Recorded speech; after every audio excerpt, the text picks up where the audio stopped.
So, sa ating rice naman, gagawa tayo ngayon ng ating cognac rice. Yan, para healthy. Lower in calories siya, guys. So, instead na mas lower in carbohydrates siya.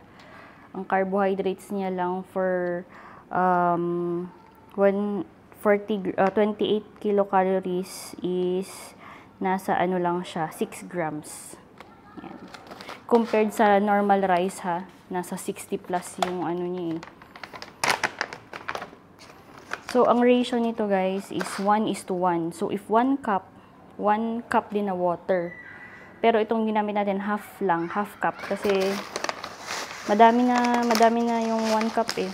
So, half rice lang. So, half rice. No need to wash na ito. Kasi, hindi naman siya yung bigas. No need to wash. So, 1/2 cup. 1/2 din ng boiled water. So, nakita nyo yan, umuusok pa yan. Yan. So, 1/2 din siya.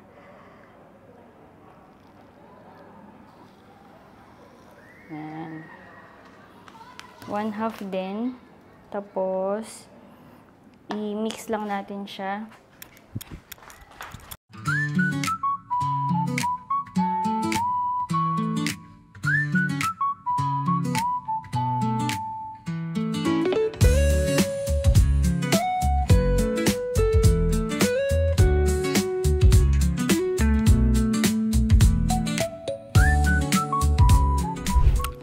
Yan, kita nyo guys, from half cup of rice.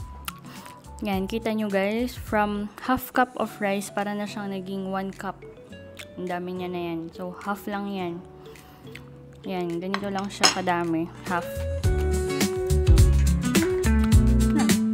All goods.